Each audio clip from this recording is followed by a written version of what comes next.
Okay, we're recording. Good afternoon, everyone. I'm Tony Contento. I am the program director for general education. And with me, I have Jennifer Naimark. Jennifer, you want to introduce yourself? Hi, I'm Jennifer Naimark. I'm a faculty member at Colorado State University Global, and I teach English. And I'm also very interested in adult learning and helping really create a good framework for students in the classroom.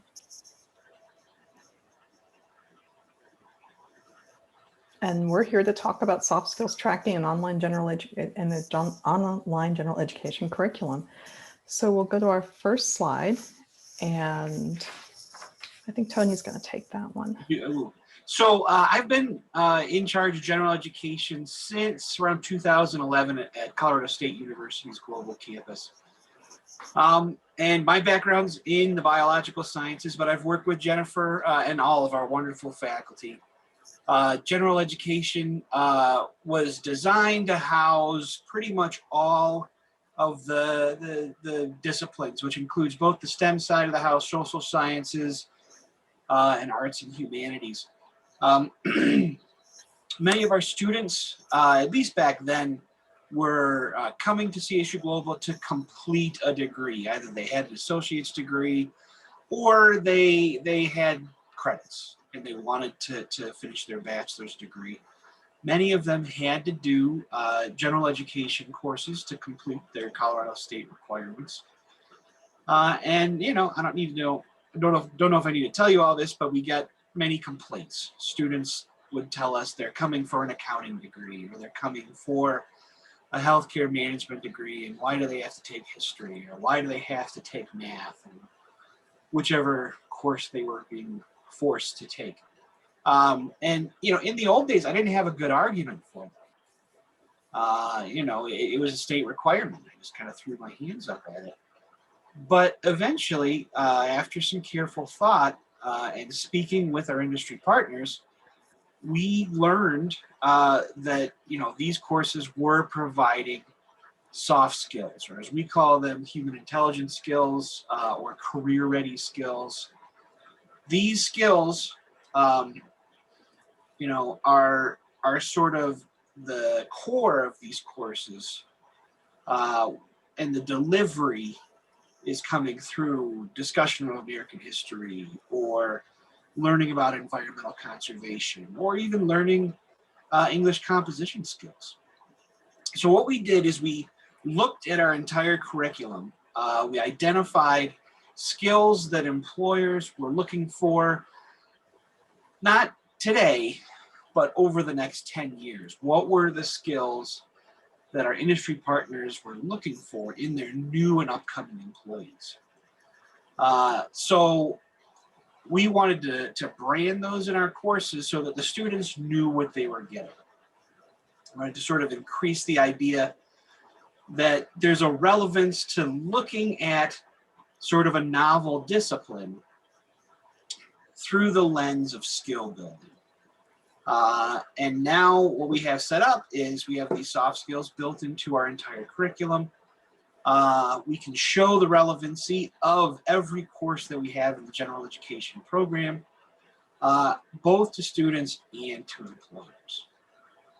And they stop complaining. So that's the abstract, that's the intro. Next slide, Jen.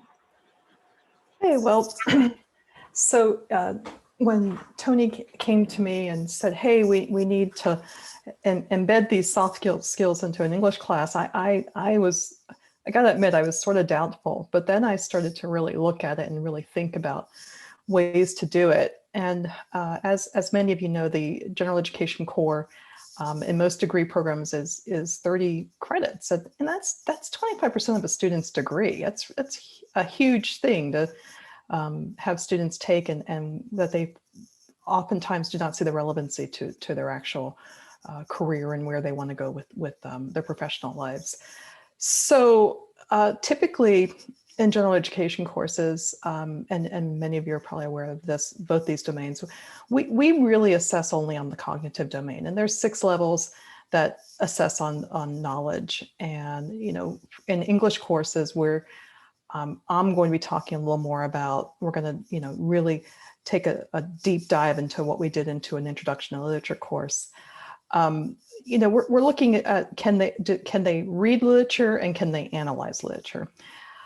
But what we did in our introduction to literature course, which is, it's a course designed by a team. So we can take we can create a curriculum that can embed the soft skills, and everyone has to basically teach it the same way.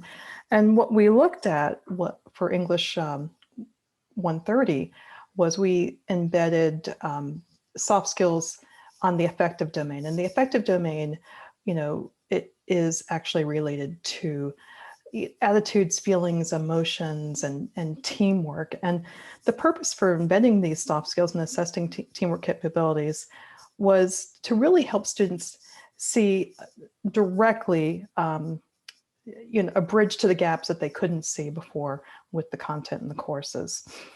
So I'm going to go to the next slide.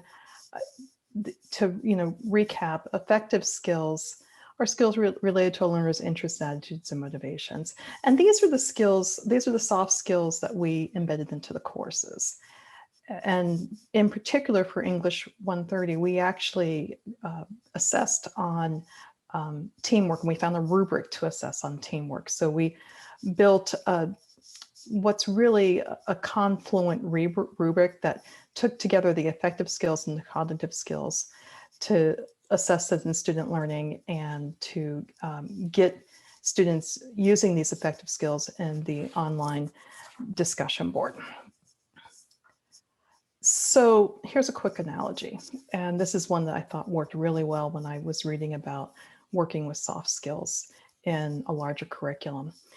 So think of when you need to go buy a soda. The $100 bill here, it's not, you can't use it. And so think of the $100 bill as to a degree program with a degree.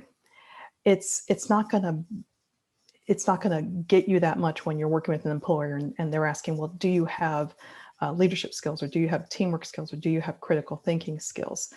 These soft skills, on the other hand, are more like the dollar bill it is to a vending machine. The dollar bill will be the teamwork, the affective skills with becoming a leader within a group.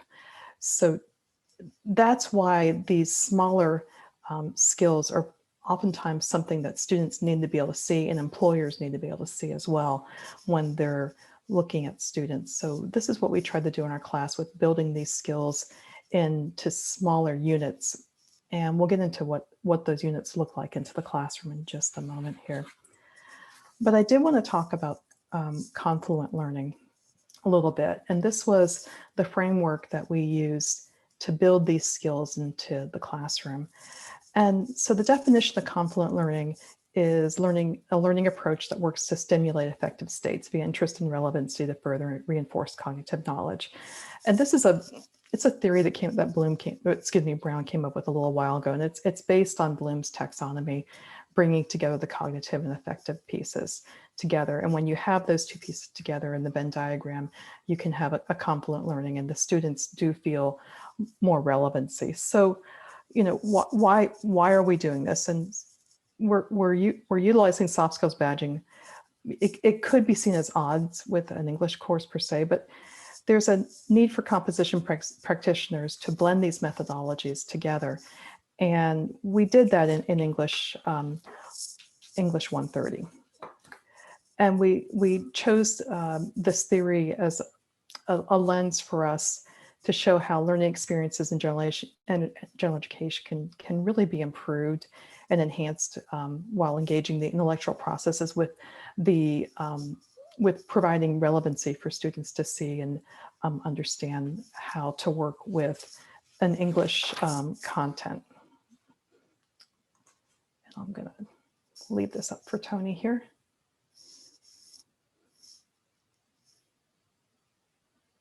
Tony, I think you're muted. So our hope again was both to display the relevancy of these courses to students, but also to our industry partners. And being in an online setting, it was a lot easier for us, one, to review our centralized curriculum and identify which skills were strongly available in each of our courses.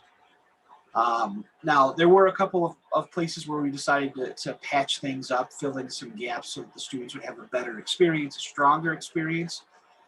But what this allowed us to do was, one, map out our curriculum so that we know where these different kinds of skills were present, and two, place a visible, obvious badge in the assessments so that the students knew that this was part of the learning experience.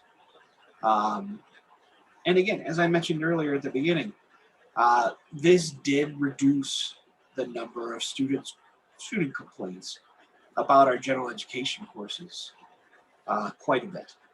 In fact, I can't recall the last time I read in a course evaluation a student wondering why they have to take this particular course. Next slide, Jennifer. Okay, so Tony, I think you're covering this one too.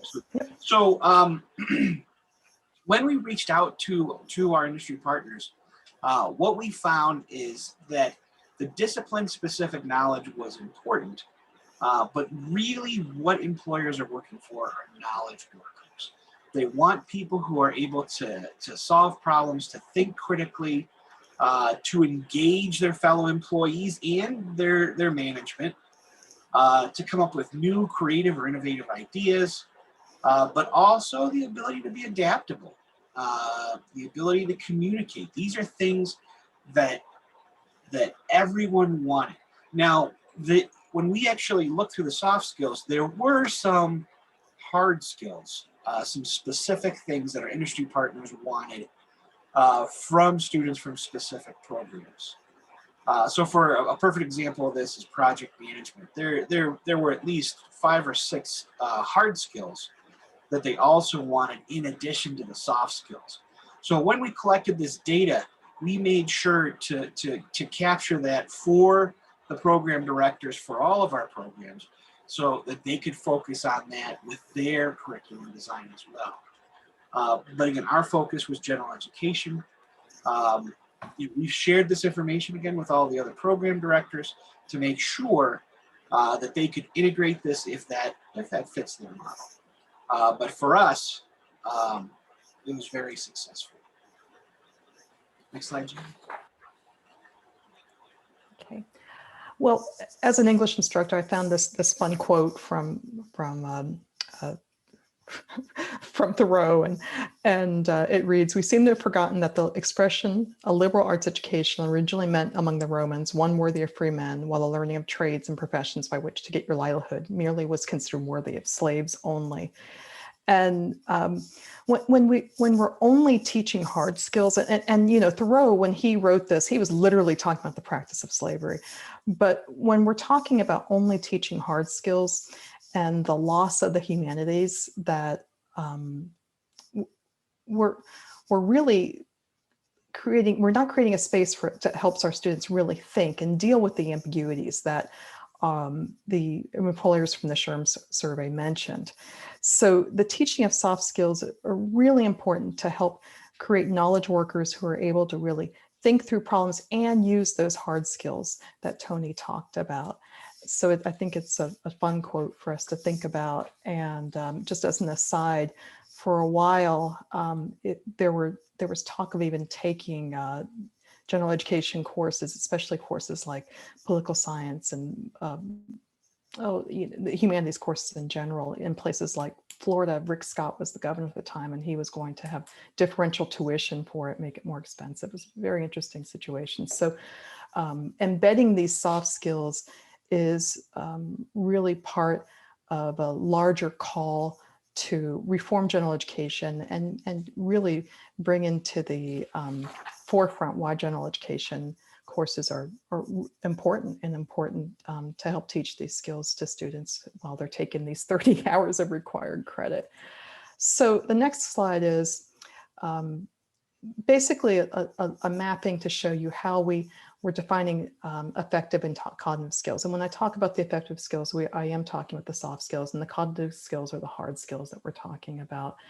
And with this graphic here, I do not have things in a continuous line because I wanted to say that they were a little bit disjointed for us until we were able to really, work with an instructional designer and map all the content out. And it did take some effort and some teamwork with the other faculty members, the other faculty leads in general education that Tony was leading. And the knowledge that we had to look at with, this is tied to what is expected from CDHE competencies. This is what's expected with HLC. This is what we have to teach them in the class.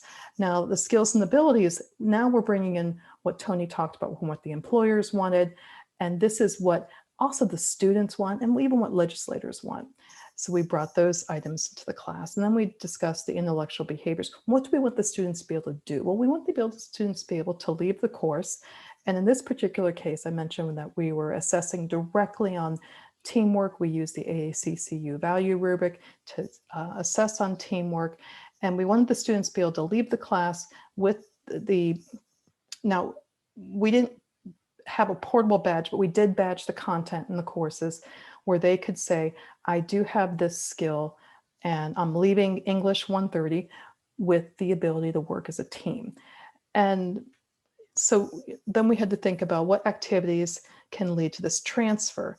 And in an online English class, the best place that we thought the activities could lead to the transfer was actually in the discussion board. And I'll go into how that worked in just a little bit. But as you can see, we're scaffolding all these activities into something where the students can see where the relevancy is and apply it as well. So the next slide, and now you see that this continuum that's in a straight line, we thought, well, we in English 130, and the math people had to figure out what they were going to figure out. And I won't even guess what the math people did, but in English, it's bottom line. Students need to know how to effectively read and write about literature. And the skills and abilities that we asked them to do, they were going to do some close analysis, some critical questioning. And what that looked like in English 130 was we built discussion boards where every other discussion board in the class was a group-led discussion board, and the students were assigned to develop critical thinking questions from the content of that week. So they would have to individually develop their own questions and then come together as a group and pose their questions. And they had to work through, they had to work together, and they had to display this with intellectual behaviors. And we actually created jobs for each student to take on a leadership role in each of these discussions so that they could develop these questions as a team. And we had a group, we had a person who was the leader of the team. We had editors, we had energizers if they saw that students weren't engaged in the discussion board.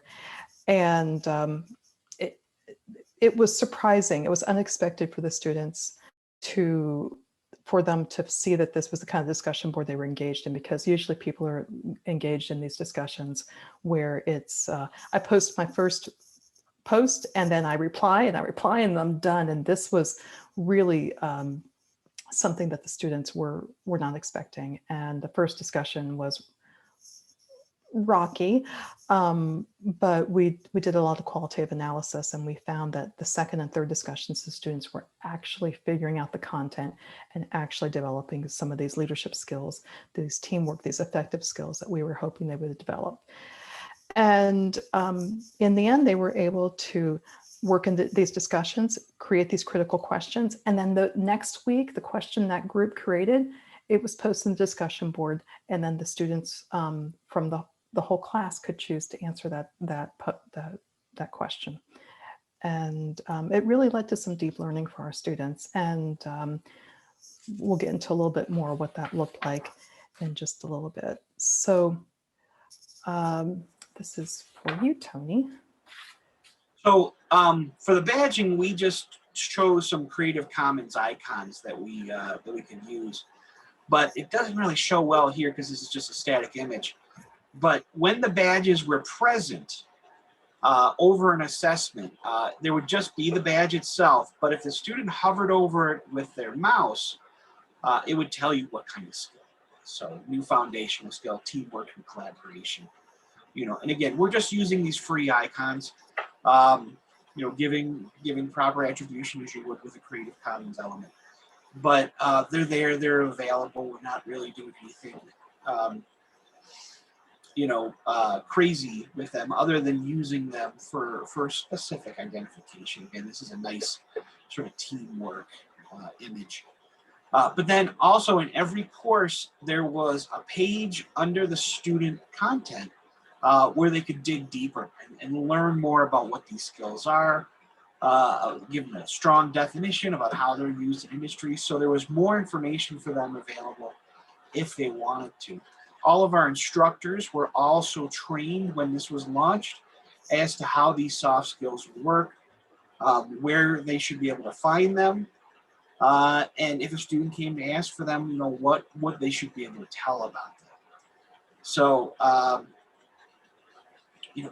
the thing is that in our initial push for this, and I do want to make this admission, we went all in. We basically tried to identify every possible soft skill in an assessment. With the redesign, we took a step back, and our current thinking is that the strongest skills, that every course should focus on the strongest 3 to 5 skills that are present. Because really what we want is these badges to shine out. We want them to basically put a spotlight on the assessment so the student really understands that they're getting teamwork and collaboration experience, or something to do with teamwork or digital skills, or whatever they're learning. We want to make sure that it's the strongest example, so that one, it's obvious for the student, but it's also obvious for any industry partner who looks at this assessment if a student brings it as an example. And something to keep in mind too with CSU Global is that even in our general education classes, we have a strong preference for applied learning experiences. So the student's going to have 2 options for every assignment. One of those might just be a standard essay, for example, for a history class. But we will have different kinds of options where the students might produce an artifact that could be used later on in their career, or at least the experience could be used later on in their career. Next slide, Jen. Sure.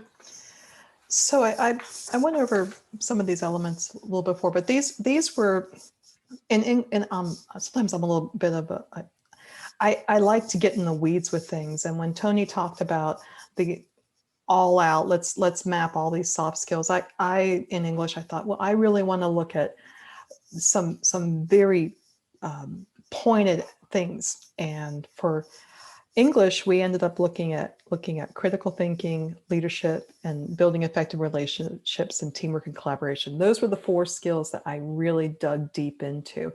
And what happened in that discussion board I just described, students were then challenged in these in their papers. They had 3 papers basically due that were tied to these soft skills. One paper was on the short story fiction, one paper was on poetry, and one paper was on drama. And they had to develop critical thinking questions for each of these key areas, which are required as part of CDHE, Colorado Department of Higher Education competencies. And so they were doing the work that was required by that, and they were also reflecting on the roles that they engaged in on the teamwork process. So that's where they actually end up being assessed in the course, was on the reflections. And many students were very honest about the roles they took, and they discussed how they were able to really understand and go deeper, even if they hadn't originally gone as deep as we would have liked them to, because of the examples that they learned from the other people in in their groups, their assigned groups, and the groups were voluntary by the topics in the class. So students who were reading poetry could, just take different genres of poetry if they wanted to do so as well. But the teamwork and collaboration really shined, and we were able to see some really significant results. And we did so by really asking some strategic questions about what we were doing. And we wanted to know if there was a real difference in student ability to read and write about literature for students enrolled in this general education course, Embedding Soft Skills. And like I said, it was one course, but it was facilitated by many instructors. So we had a good sampling of students, and our results showed really significant improvement. So the classes that did embed and badge these soft skills, students performed cognitively 13.92% better than the students who were in the classes not embedding soft skills. So when you hear Tony talking about no complaints, not only were there no complaints, but the students were doing better, they were more engaged, they were more deeply involved with the content. And as I mentioned, the students were not happy with this at first, because it is a big paradigm shift. And it was also a big shift for the faculty teaching these courses too. To give up the control of the discussion board and have the students actually develop their discussion questions was something that we had to finesse a little bit with the faculty. So the next research question we wanted to know and answer was, would taking these affective skills, taking these teamwork skills, would it affect cognitive ability? And we did run a correlation, and we saw a significant and strong correlation between affective learning and cognitive learning. So the affective learning seemed to help improve those hard skills that the legislatures, that the employers want to see, and that the students want to see. So we were pretty happy with the results that we saw from this. And the students could definitely see application to English 130. And English 130 is a required class at CSU Global. And for term after term after term, the last discussion board at CSU Global, students would write about how much they hated having to take this class. It was a waste of their tuition dollars. And that was not the type of feedback we were getting afterwards. And taking this approach to embedding and badging soft skills into a general education course really helped to show why these courses are important, instead of just telling. And remember, Tony said that he would tell students, well, it's just required, you got to take it. So we were showing and just not telling. And that was really wonderful for everyone involved once we got there. So Tony, I think you're up next. So,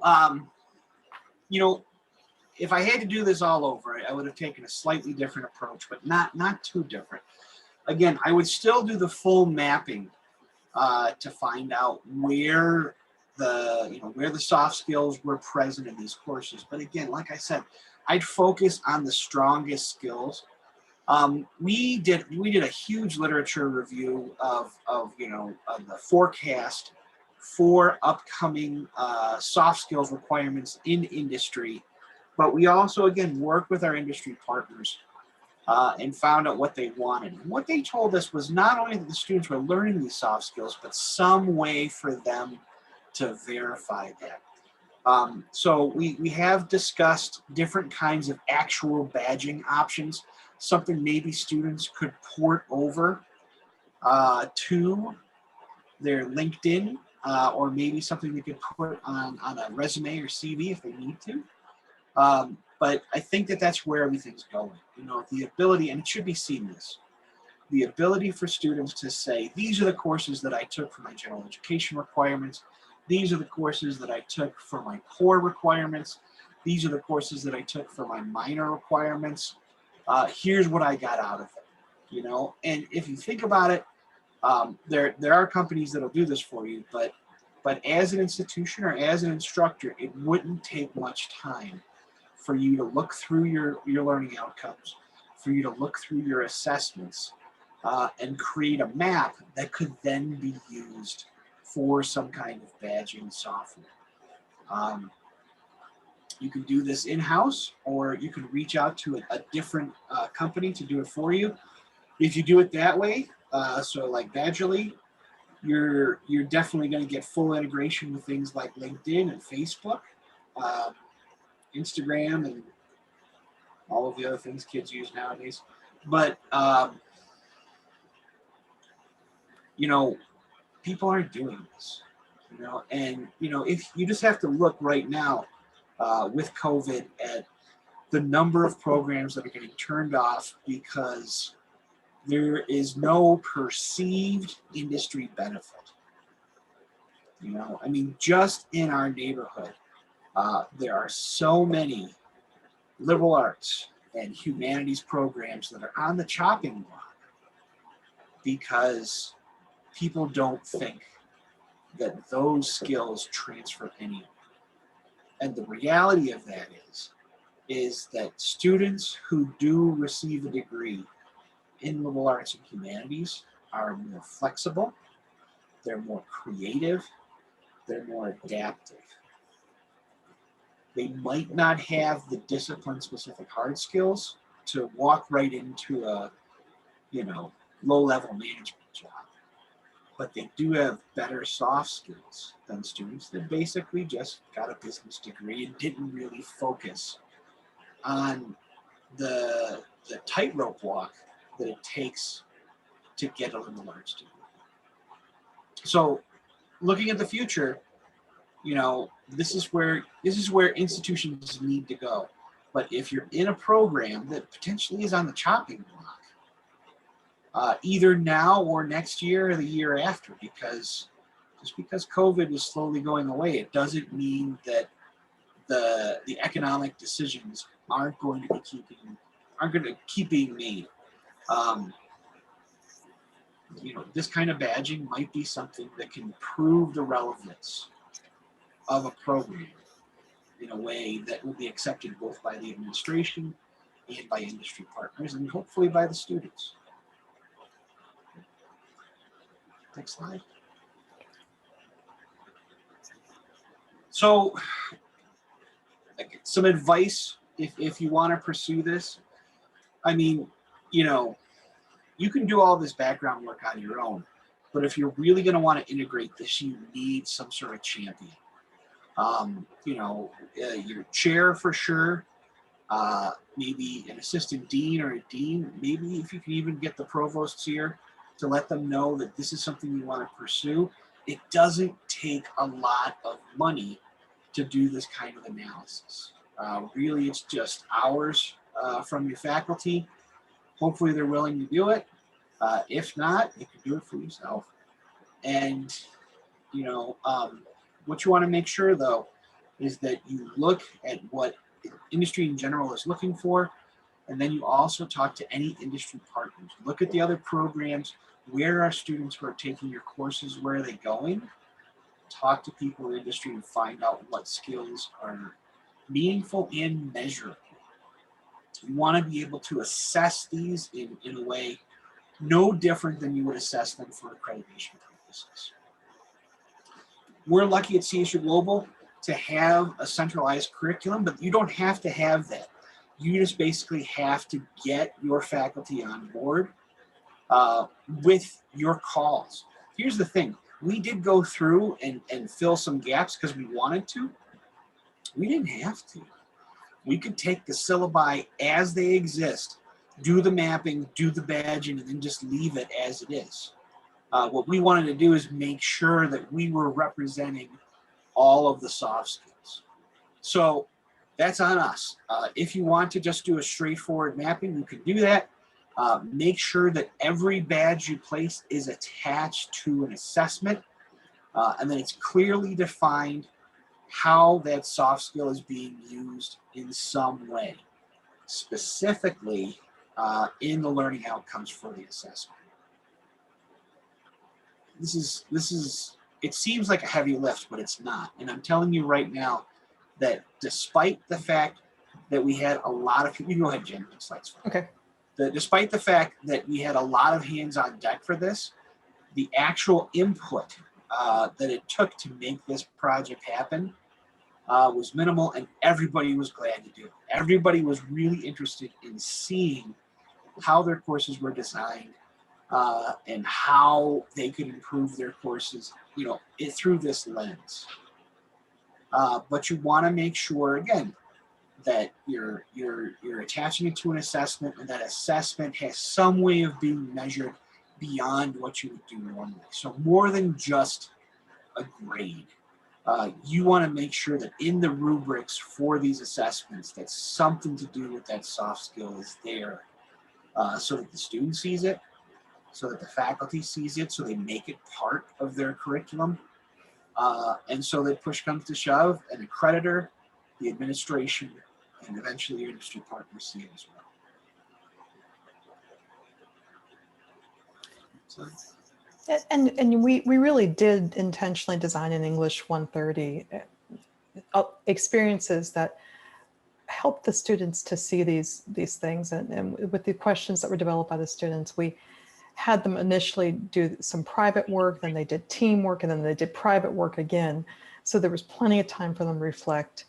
And the collaborative engagement across the general education programs is something that was such a rich experience for me to really get to know my partners. And ideally, you know, if you could say to your college or to your team that you work with, let's look at a suite of soft skills that we're going to say that they get out of our general education program, or they're going to get out of our program in accounting.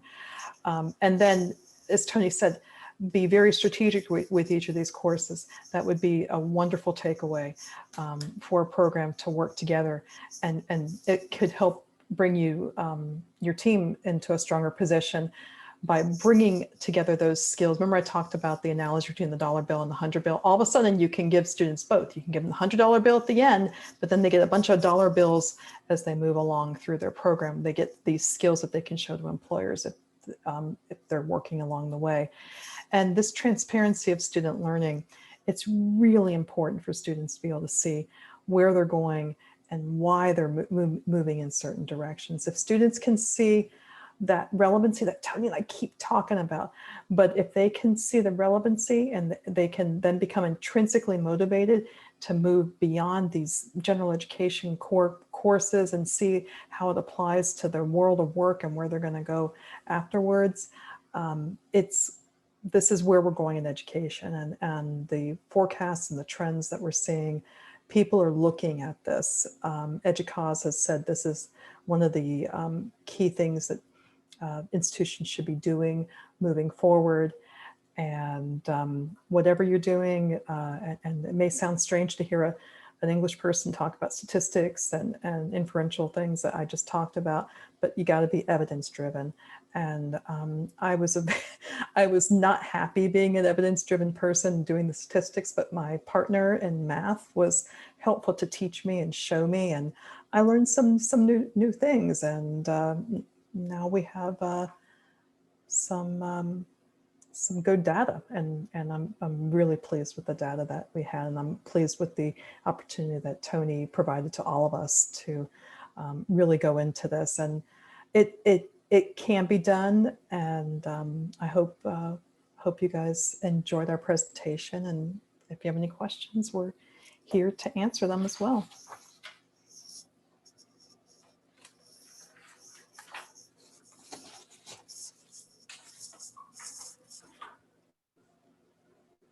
Jennifer, I think there's a question in the chat from Kit. Okay, I'm gonna have to stop the share. So the question in the chat is, how are the soft skills communicated to the employers?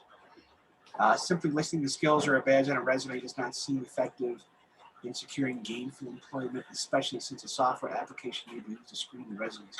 So again, we can only do so much. We don't have the badging tool set up yet so that they could transfer it to somewhere else. But what we do have is we do have web pages specifically targeted for this this initiative. So if you look up career ready skills at CSU Global, I think we can share the link. I'll look for it in a second. Let Jen answer the next question. But it lets the employers know what we're doing. But the thing you have to remember too is at CSU Global, we have program advisory boards every year, sometimes twice a year. So our industry partners come in, they speak with our program directors, and we share information like this as part of those meetings. So the connection is strong for direct delivery of this information. But again, to sort of answer Will's question, he's asking, is there a process for turning a badging or credential? That's something we're thinking about, you know, so that students, if they took, for example, 3 specific general education courses that had, I don't know, a strong teamwork aspect, that we would give them a badge for that. Or if we were to use software like Badgerly, you know, for every course they take that has a specific skill, they get the badge, but they also get a star if they're getting more experience with multiple courses. You don't have that set up yet. Yeah, that's definitely a barrier for the badging process. And, you know, this is something that institutions have to build to, and the infrastructure that goes along with that is in the next steps. Not every institution has the digital ties. Most institutions are working for that, and there are companies that you can work with, but it does, that is one step further than we've gone.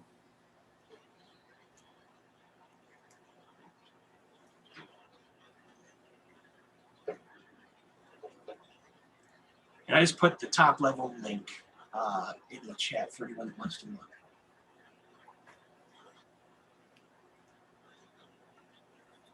It's actually Success Ready Career Skills. It's trademarked.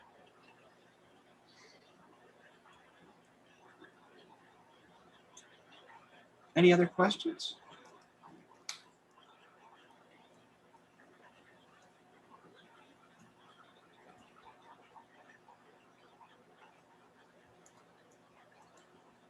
And anything that we could clarify? Any experiences about your own programs or questions that we could help you about establishing something for your own program?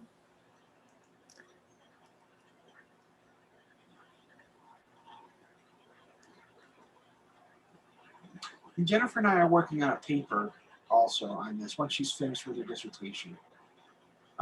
So there's, you know, this is not a secret. You know, it's not a state secret.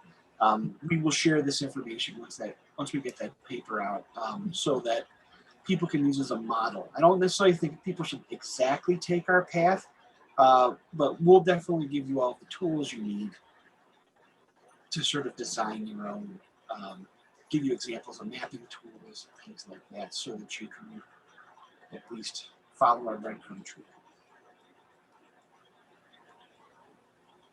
And then, you know, as Tony said, the main lesson we learned, one of the main lessons we learned was to apply that focus. I got pretty focused with our Intro to Literature course, but it's a matter of just taking the time and looking at one particular skill, which I looked at the teamwork. It helped to really allow us to measure what worked and what didn't work with it. Getting too broad, it's hard to tell at that point what worked or didn't work. Assessment's the key.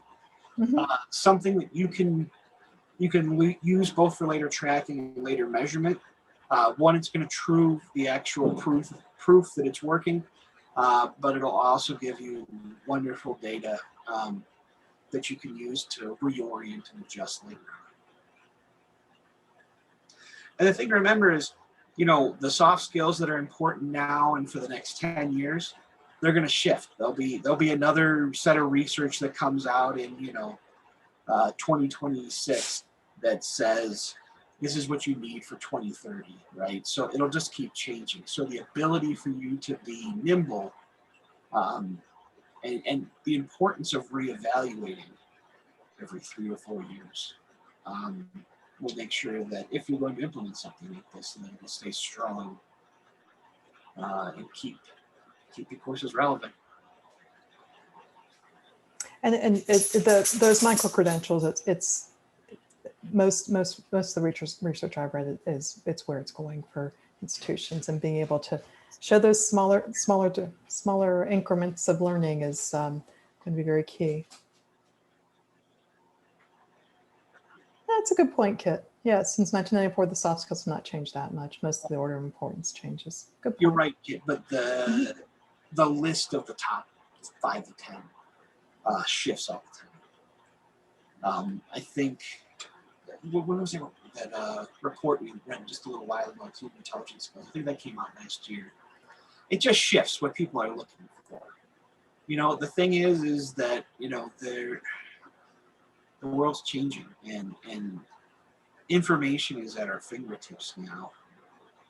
Whereas maybe 15 years ago, it was important to actually have your brain full of minutia. Now it's not. Now you can look something up on your phone in half a second.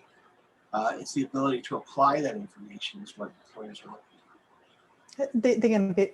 Being able to deal with ambiguity, being able to, I hate this word anymore, pivot, is really important.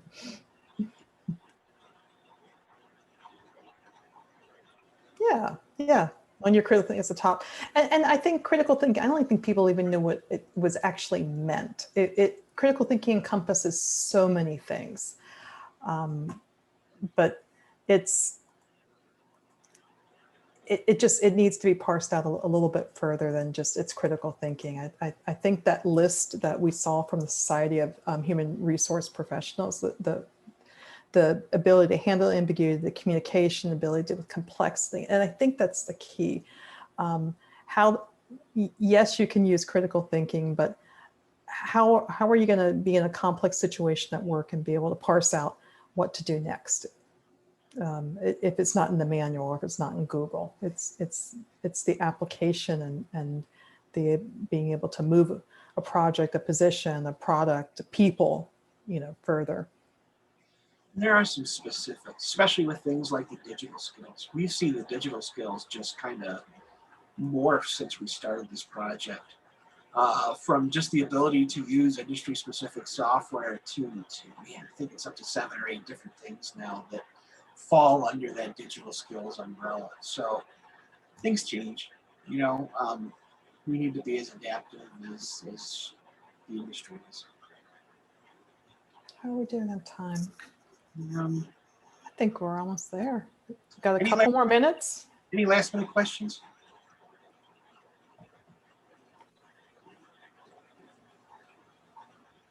All right, well, please reach out if you're curious, or if you want more information. We will put our slides up so that you can at least have those for reference. And again, thank you for spending the time with us. We're very proud of what we've done. We love talking soft skills. We could talk it all day long. Sure. Yeah, of course. Thank you. Okay.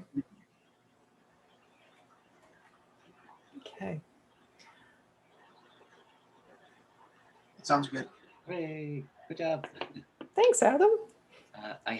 We had a participant who was having a real hard time connecting because their internet connection was poor, but they were hoping you could share the slides with them. I have their email address. Would that be okay to send to you? Yeah, let me just write it down. Yeah, I can just direct message it to you. Okay. Oh, that works too. So I'm going to go ahead and stop the recording. All right. Okay. Well, thanks again. This has been great. Yeah, thanks, Adam. Hold on one second. All right. Take care, everyone. All right. Bye.